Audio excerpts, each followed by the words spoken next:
mettre, oui.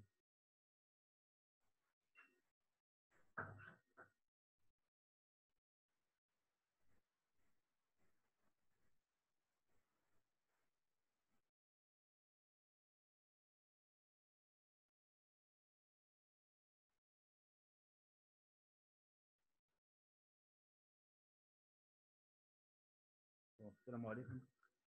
C'est mon fille.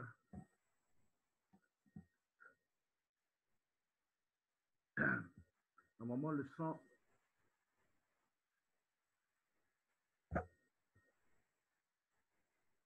C'est mon fille. Donc, cette séance, je vais faire un peu d'exercice concernant la série Travaux dirigés numéro 8. Le reste, donc, ce sera après. Donc, en présentiel. Je vais commencer. Donc, d'abord, je vais partager.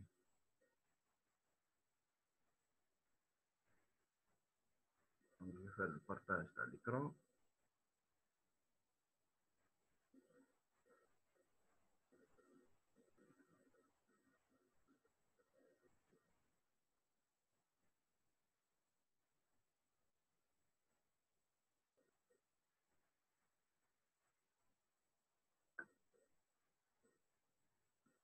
Donc, je vais commencer par l'exercice numéro 6. Le reste, on va les traiter en présentiel.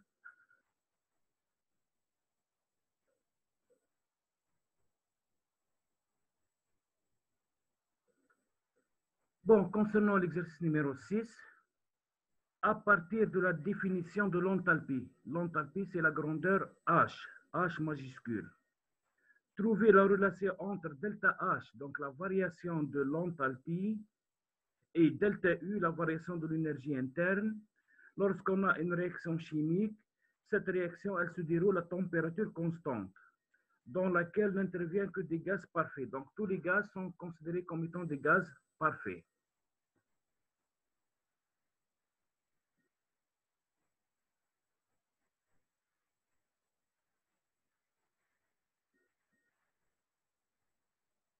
Après, donc, il faut appliquer cette relation à la réaction chimique C2H5OH, donc l'éthanol, plus 3O2, le gaz oxygène. On obtient donc une réaction de combustion totale, تفاعل احتراق تام. On obtient donc les produits, toujours qui connaissent comme تفاعل احتراق تام, les produits c'est de CO2 et H2O, donc gaz ثاني oxyde de carbone ou le mât.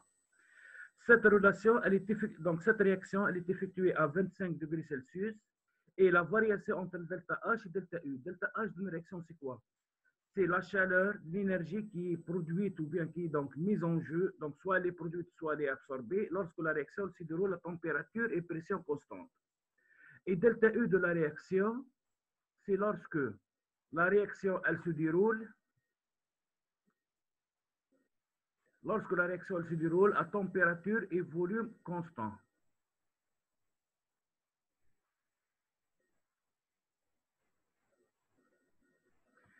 La différence entre delta H moins delta U, elle est égale à moins 1,2 kcal.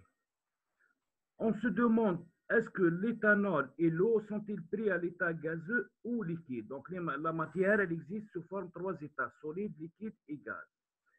On va commencer par la première question. Donc, il faut trouver la relation entre delta H et delta U. Donc, je vais descendre à la solution de l'exercice numéro 6. Donc, H, elle est égale à quoi? H, c'est U plus PV. L'énergie interne, plutôt l'enthalpie est égale à l'énergie interne plus le produit P fois V, la pression fois le volume. Donc, si on fait la différence puis l'intégrale, on va obtenir que delta H sera égal à delta U plus delta PV. Donc, à partir de la formule H est égal à U plus PV, on va obtenir delta H est égal à delta U plus delta PV. Et on a dit que si dans la réaction, il y a des gaz, le gaz est considéré comme étant un gaz parfait. Donc, il obéit à la formule PV est égal à nRT. Donc, on va remplacer le produit P fois V par nRT. Et R, c'est la constante des gaz parfaits, c'est une constante, TEBT, donc on peut le faire sortir. Et T aussi, donc elle est constante, puisque donc R et T sont des constants, donc ils peuvent être sortis. Donc il nous reste delta H est égal à delta U plus RT delta N. Donc delta N, c'est une différence. Toujours le symbole delta en chimie, c'est une différence. État final moins état initial. L'état final, c'est les produits, moins l'état initial, les réactifs. Et le problème qui va se poser, si on calcule delta N d'une réaction chimique, est-ce qu'on prend toutes les formes physiques de la matière? Non. Ici, le delta N a été obtenu à partir de quoi? D'où on a obtenu le delta N? Le delta N a été obtenu à partir ou bien en développant delta PV. Et le PV, donc, c'est une formule qui s'applique seulement au gaz parfait. Donc, le delta N, il caractérise que les gaz parfaits. Donc, delta N, c'est la somme du nombre de moles des produits, des substances gazeuses seulement, moins la somme du nombre de moles des gaz pour les réactifs. Donc, delta N, c'est une différence de nombre de moles des produits moins ceux des réactifs, mais on compte dans la réaction chimique que les substances gazeuses. On ne fait pas intervenir la substance solide et liquide. Pourquoi? Puisque ici, le delta N a été obtenu en développant le delta PV.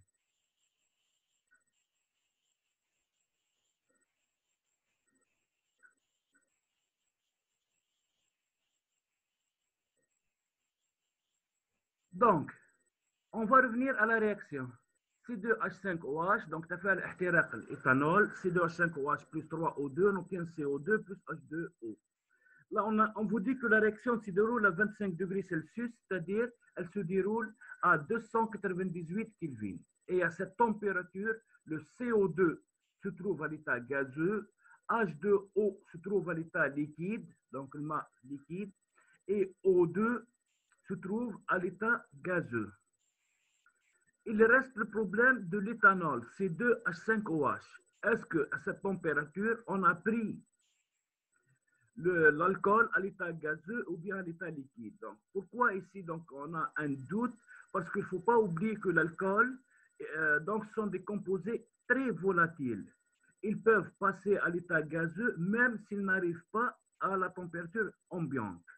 Plutôt, s'ils n'arrivent pas à la température d'ébullition. Donc, درجة الغليان. Par exemple, si je prends l'eau, si on n'arrive pas à 100 degrés Celsius, l'eau ne passe pas à l'état gazeux. Donc, c'est 100 et plus. Mais l'alcool, même à une température inférieure à la température d'ébullition, il peut passer à l'état gazeux. L'exemple le plus simple, donc si vous prenez un flacon de parfum qui donc constitué par de l'alcool, la majorité c'est de l'alcool. Si vous oubliez de fermer le bouchon, après un certain temps, vous allez constater que la bouteille, elle est vide. Elle va se vider. Donc, ça ne veut pas dire que l'alcool ou bien le parfum a atteint sa température d'ébullition, mais il est passé, donc c'est un composé volatile, il est passé de l'état liquide à l'état gazeux. D'après les données, on a delta H moins delta U, la différence entre l'enthalpie de la réaction et donc l'énergie interne de la réaction, delta H moins delta U, qui est égal à moins 1, donc j'ai oublié c'est le moins,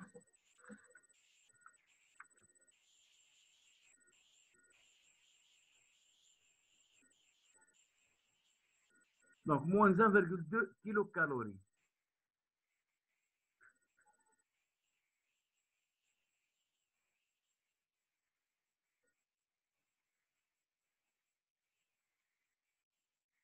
Donc delta H moins delta U, donc delta H moins delta U est égal à RT delta N. D'après la formule, donc delta H, donc si on revient à cette formule, delta H moins delta U, donc sera égal à RT delta N. R, c'est une constante qui est la constante de gaz parfait. T, c'est la température avec laquelle se déroule se déroule donc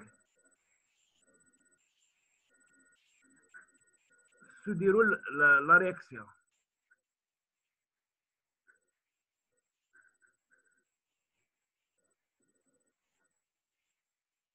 En prenant cette formule, il n'y a que le delta N qui est inconnu. Donc, on calcule delta N. Donc, ça sera égal à delta H moins delta E sur RT. Donc, j'ai oublié, c'est le moins seulement. Donc, on trouve, donc ici, donc, delta N, donc ici, j'ai fait apparaître le 10 puissance moins 3. Donc, j'ai converti donc, le kilocalorie en calories, puisque je prends R est égal à 2 calories. Je trouve donc ici moins 2 et non pas 2.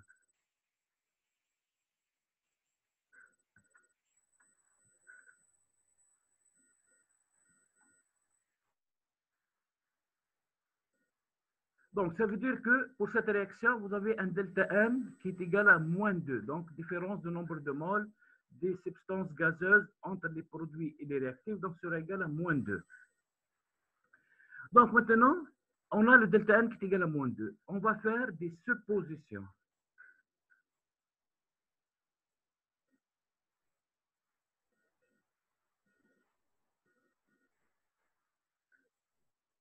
On va faire des suppositions. Si on prend l'alcool à l'état liquide, on va supposer que l'alcool, le C2H5OH, est pris à l'état donc liquide. Donc à l'état liquide. On va calculer le delta N et on va comparer avec la valeur trouvée précédemment. Donc si l'alcool est pris à l'état liquide, delta N, donc ce sera égal à, donc ici pourquoi j'ai pris 2? Parce que dans les produits, c'est vrai qu'il y a 5 moles dans les produits, donc le nombre de moles total. Mais parmi les 5 moles, vous avez 3 moles de liquide. Vous avez 3 moles de liquide et 2 moles de gaz. Et le delta N, en calculant le delta N, on compte que le nombre de moles de substances gazeuses. Donc 2 moins. Donc ici, donc, au lieu de prendre 4, puisqu'il y a 4, donc non, la somme des coefficients stéchiométriques de la réaction est égale à 4. Donc ici, on a pris 3. Pourquoi? Puisqu'on a considéré que l'oxygène qui est à l'état gazeux. Tandis que l'alcool, ici, on a supposé qu'il est pris à l'état liquide. Donc 2 moins 3, donc on va trouver moins 1, c'est différent à moins 2. Donc ici, c'est moins 2 et non pas 2.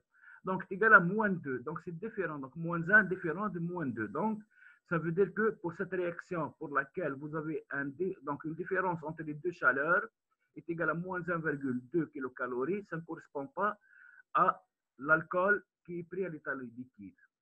On va passer maintenant et on suppose, on va maintenant déterminer si en prenant l'alcool à l'état gazeux, on va avoir delta N égale à moins 2. Donc, à ce moment-là, on recalcule le delta N pour la même réaction en prenant l'alcool à l'état gazeux. Dans les produits, on a toujours 5 moles, donc 2 plus 3, 5. Mais on ne prend pas 5. On va prendre que 2, puisqu'il y a seulement 2 moles de substance gazeuse et non pas, et l'eau est prise à l'état liquide. Donc, on a 2 moins. Maintenant, on a les 3 moles d'oxygène à l'état gazeux plus une mole d'alcool, puisqu'on a supposé que l'alcool est à l'état gazeux. Donc, ici, c'est 2 moins, entre parenthèses, donc maintenant, c'est la somme du nombre de moles de substances des réactifs. 3 plus 1, donc on aura 2 moins 4, c'est moins 2. Donc, c'est égal à moins 2. Donc, l'alcool, il est pris à l'état gazeux et non pas liquide. Est-ce que c'est clair? Non, monsieur.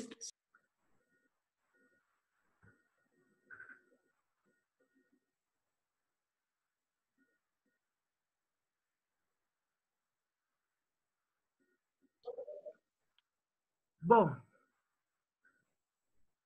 Je vais faire maintenant l'exercice numéro 7. Vous avez une réaction chimique. 2 moles d'aldéhyde à l'état gaz, plus de l'eau, on obtient une mole d'acide CH3COH, l'acide acétique, plus l'alcool CH3CH2OH, donc l'éthanol. Donc vous avez gaz, liquide, liquide, liquide. Et on vous demande cette réaction, on vous demande de calculer la chaleur delta H de la réaction, donc l'enthalpie de la réaction. Donc enthalpie de réaction, ça veut dire quoi? Donc enthalpie de la réaction, ça veut dire que la réaction considérée se déroule toujours à T et P constant. Donc n'oubliez pas une chose, si on a une réaction, soit elle se déroule à T et P constant, soit à T et V constant. Si la réaction se déroule, donc elle se déroule à T et P constant, donc la chaleur de la réaction qui est mise en jeu, c'est delta H de la réaction, l'enthalpie de la réaction.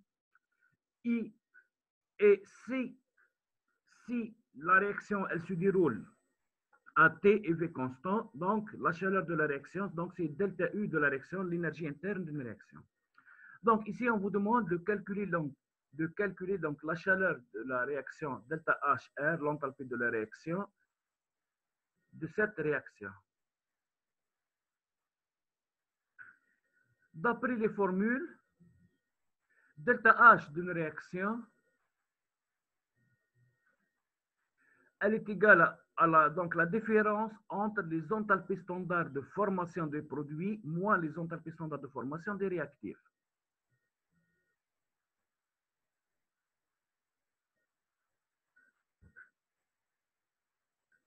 D'après les réactions, donc, les produits, c'est l'acide et l'alcool.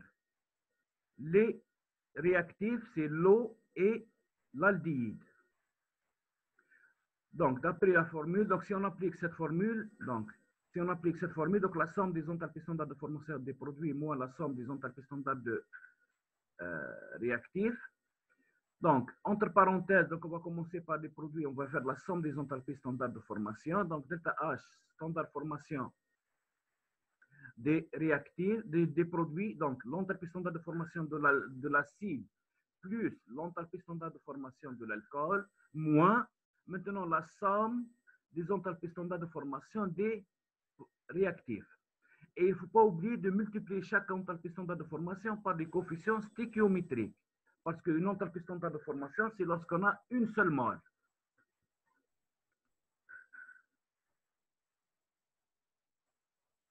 Donc, ici, donc, moins 2 fois l'enthalpie standard de formation de l'aldéhyde plus l'enthalpie standard de formation de l'eau. Donc, on passe à l'application numérique. On remplace chaque enthalpie standard de formation par les valeurs qui sont données dans le tableau. Et on trouve que cette réaction lui correspond moins 85,9 kJ mol moins 1.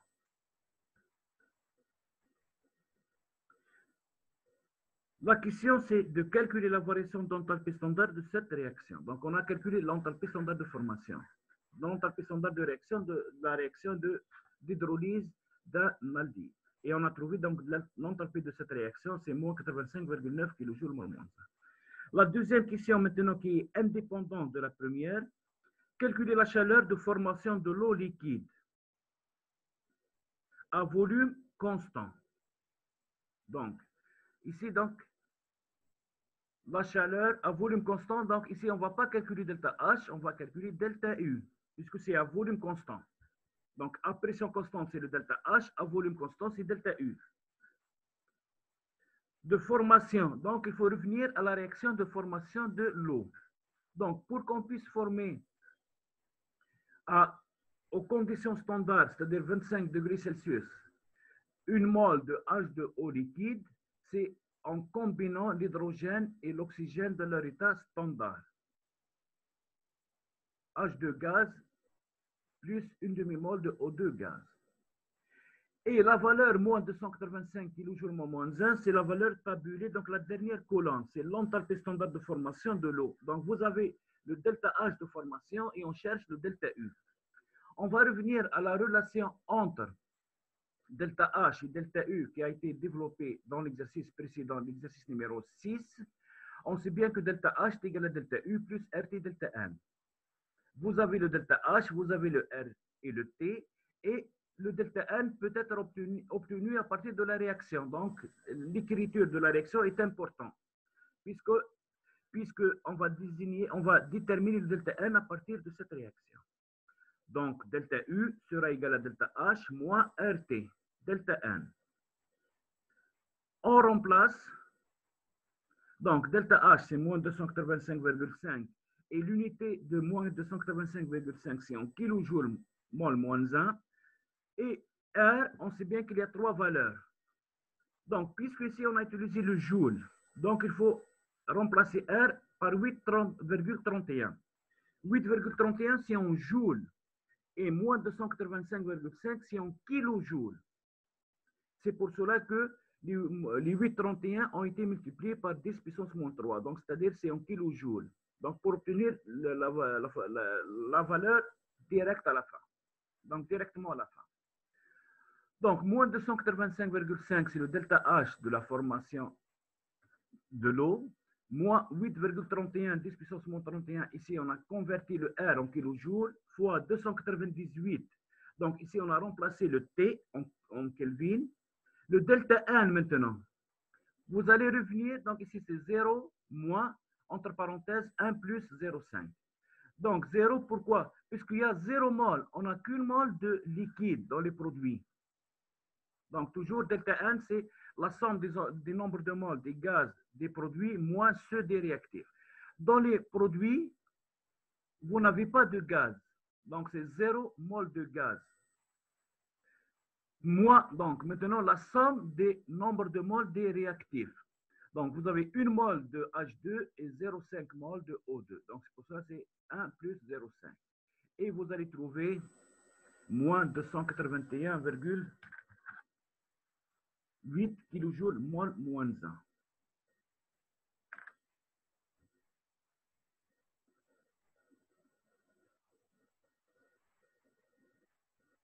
Donc, est-ce que c'est clair?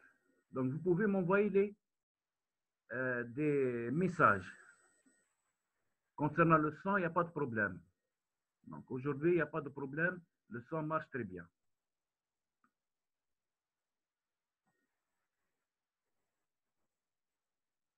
On va passer rapidement à l'exercice numéro 8. C'est la même chose. Vous avez toujours une réaction. Donc, 3 moles de fer à l'état solide plus H2O liquide. On obtient Fe3E4, donc l'oxyde de fer, plus 4 moles de H2. Et on vous demande de calculer l'enthalpie de cette réaction, donc la chaleur de cette réaction. Donc, si on vous demande delta H, donc, dans votre esprit, ça veut dire que la réaction, elle se déroule à T et P constant. Température et pression constante. Dès que vous avez le delta H, c'est TP constant. Si on vous demande le delta U, ça veut dire c'est T et V constant. Donc, la formule, donc, dans l'exercice, vous avez quoi comme données? Vous avez les enthalpies standards de formation de Fe3O4 et l'enthalpie standard de formation de H2O liquide. Le problème reste pour les enthalpies standards de formation de H2 et Fe qui ne sont pas données. Pourquoi? Donc, ici, vous avez deux produits et deux réactifs. C'est-à-dire, il y a 4 substances. Dans les données, on vous donne que 2 enthalpies standards de formation. Il nous manque 2.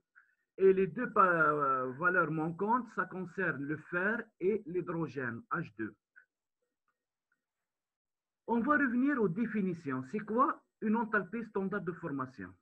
En cours, on a défini une enthalpie standard de formation. C'est la chaleur mise en jeu lorsqu'il y a formation d'une mole d'un produit. Donc, il faut qu'il y ait formation d'une mole de produit. Si, donc, il y a formation d'une mole d'un produit à partir des corps simples qui le constituent. Donc, à partir des corps simples. C'est important. Il faut qu'il y ait formation d'une mole d'un produit à partir, donc la deuxième condition, c'est à partir des corps simples pris dans leur état physique le plus stable, puisque c'est les conditions standards. Donc, si je prends le H2,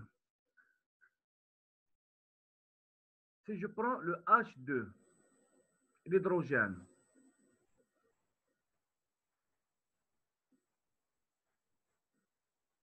donc si je prends le H2, et si je prends le fer,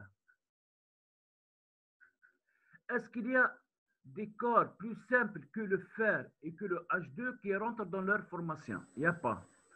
Donc, par définition, l'enthalpie standard de formation de n'importe quel corps simple donc, est nul, égal à 0. Donc, on n'aura besoin que 2 valeurs et non pas 4 valeurs. Donc, delta H de cette réaction, donc on va appliquer la formule, c'est l'enthalpie standard de formation des produits moins l'enthalpie standard de formation des réactifs. Donc, comme produit, on ne va pas prendre le H2, on va prendre que le Fe3EO4. Moins, on ne va pas prendre Fe, puisque c'est un corps simple, son enthalpie standard de formation est égal à 0, donc on va prendre H2O. Donc, moins, et il faut multiplier par 4. Donc, delta H de formation de Fe3O4 moins 4 fois l'enthalpie standard de formation de H2O. Donc, on va remplacer les valeurs, donc les paramètres par leurs valeurs qui les correspondent. Et on va trouver donc plus 22,4 kJ mol moins 1. C'est l'enthalpie standard de cette réaction. Dans l'exercice, quelle est la quantité de chaleur échangée avec l'extérieur au cours de la réaction entre l'eau et le fer? Donc, et on vous donne la réaction. Et on vous dit que cette réaction, elle est effectuée à 298 Kelvin, soit à pression constante, soit à volume constant. Donc, ça veut dire qu'on vous demande de calculer delta H de la réaction et delta E de la réaction. On n'est pas obligé de refaire la réaction chimique à T et V constant. Mais en ayant la valeur de delta H de la réaction, ça veut dire à T et P constant, on peut déduire sans refaire la réaction, on peut déduire directement le delta U, puisqu'il existe une relation entre les deux. Donc, delta H est égal à delta U plus RT delta N. Ça a été démontré dans l'exercice numéro 6. Donc, delta U est égal à delta H moins RT delta N. Donc, 22,4, c'est la valeur qui a été trouvée précédemment. Moins, ici, on est obligé de prendre R en joules. Donc, moins 8,31 qu'on multiplie par 10 puissance moins 3, puisque les 22,4 sont exprimés en kilojoules mol moins 1. Donc, on va prendre R en kilojoules. Fois 298, c'est la réaction, c'est la température de la réaction. Donc, je m'excuse, donc il y a une coupe.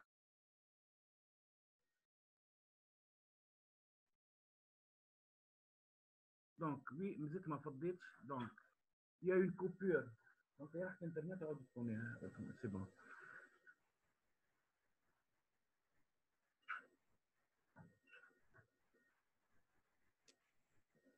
Donc, est-ce que vous m'entendez?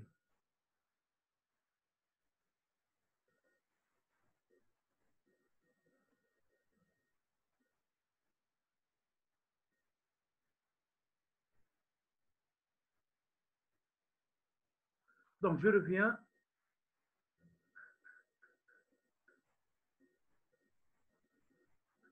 Donc, il me reste maintenant 10 minutes. Donc, je vais revenir.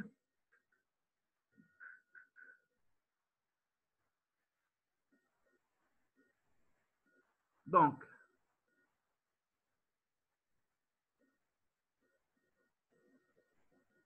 est-ce que vous voyez le fichier?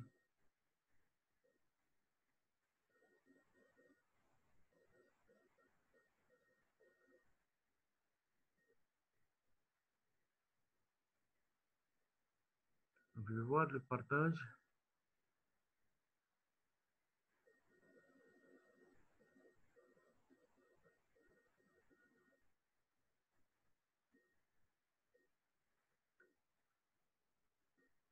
Donc, le support, support.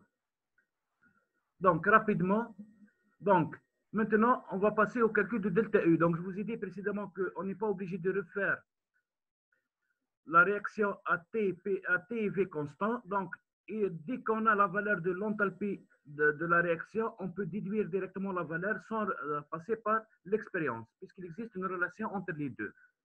Donc, delta U est égal à delta H moins RT delta N. Donc, on va remplacer delta H par 22,4. C'est la valeur qui a été trouvée précédemment. C'est l'enthalpie de la réaction. Moins 8,31. Donc, les 22,4 sont exprimés en kilojoules. Donc, on est obligé de prendre R 8,31. Donc, et on doit convertir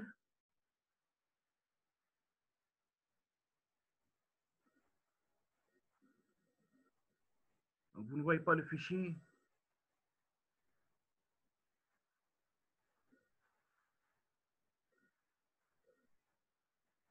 Donc, je vais voir.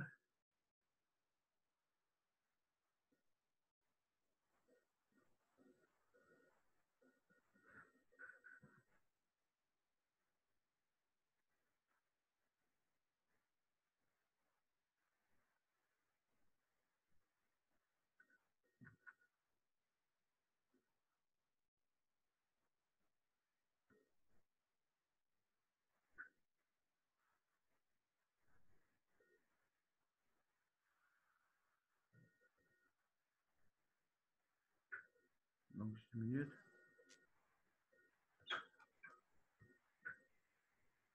أنا كي رحت وجات قال لكم ما بقيناش نشوفوا لو بارتاج ما لقيتش من نخرجها بارتاجي l'écran. Ok, merci. Donc maintenant le problème est réglé. Donc je reviens.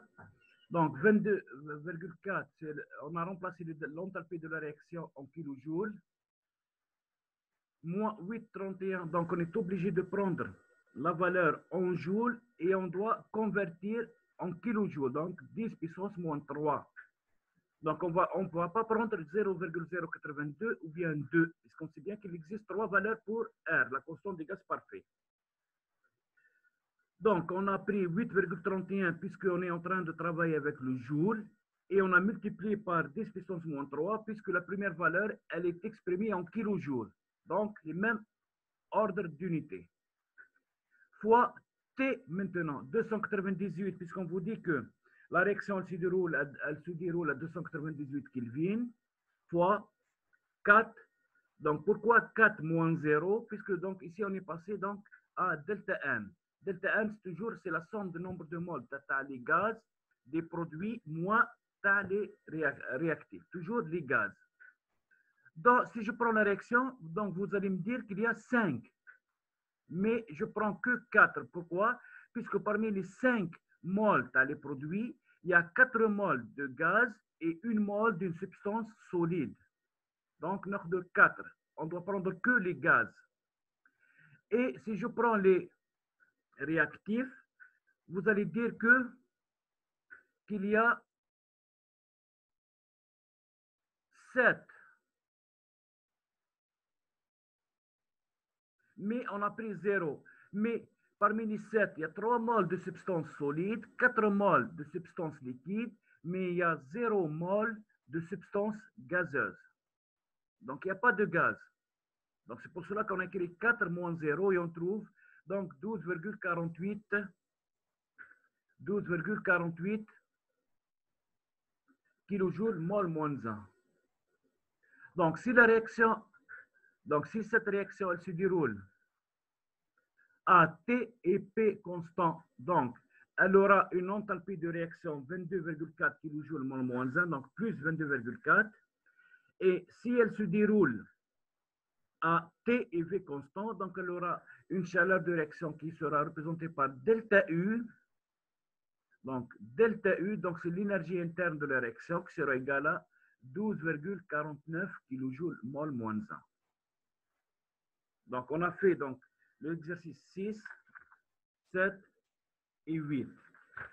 Donc je n'aurai pas assez de temps pour faire l'exercice numéro 9. Donc je vous demande si vous avez des questions.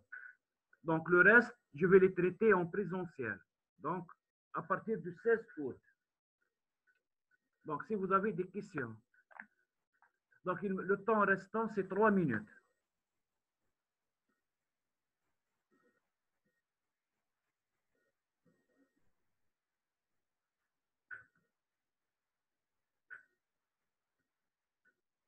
Donc, j'attends vos questions si vous avez.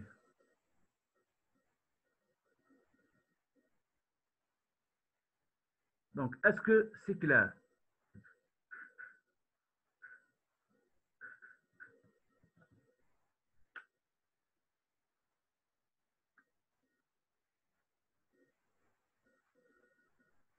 Entre-temps, cet après-midi ou bien au plus tard demain, je vais vous envoyer la solution donc, dans un fichier. Donc, le délégué des exercices qui ont été traités. Donc, les exercices les chefs pendant les 3 premières séances. Les dernières, نعاود نبعث لكم la solution écrite si vous n'avez pas eu assez de temps pour écrire. Et le reste, ça va être traité pendant le cours. Donc, en présentiel. Donc, est-ce qu'il y a des questions?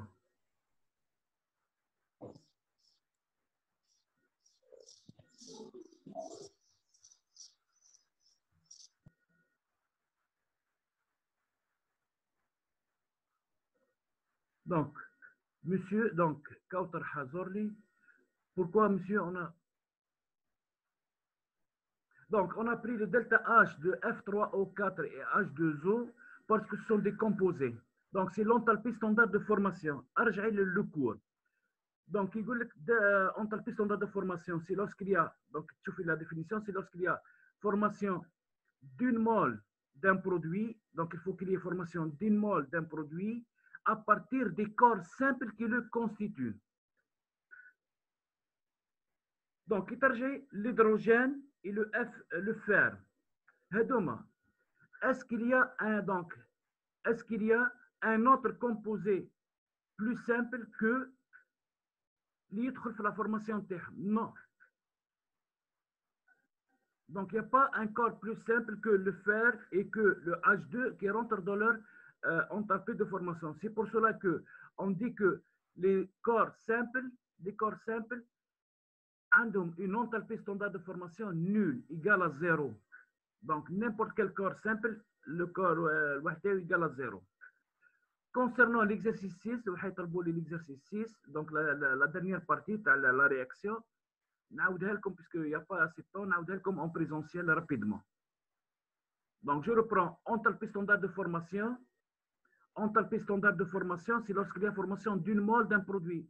Un composé est formé à partir des corps simples qui le constituent. Ou les de leur état standard, c'est-à-dire solide, liquide ou bien gaz, que les conditions de la température, pression ou la température et volume de la réaction. Donc, ça va se couper puisqu'il y a 1 minute, le temps restant. Donc, j'espère que j'étais clair. Donc, la suite.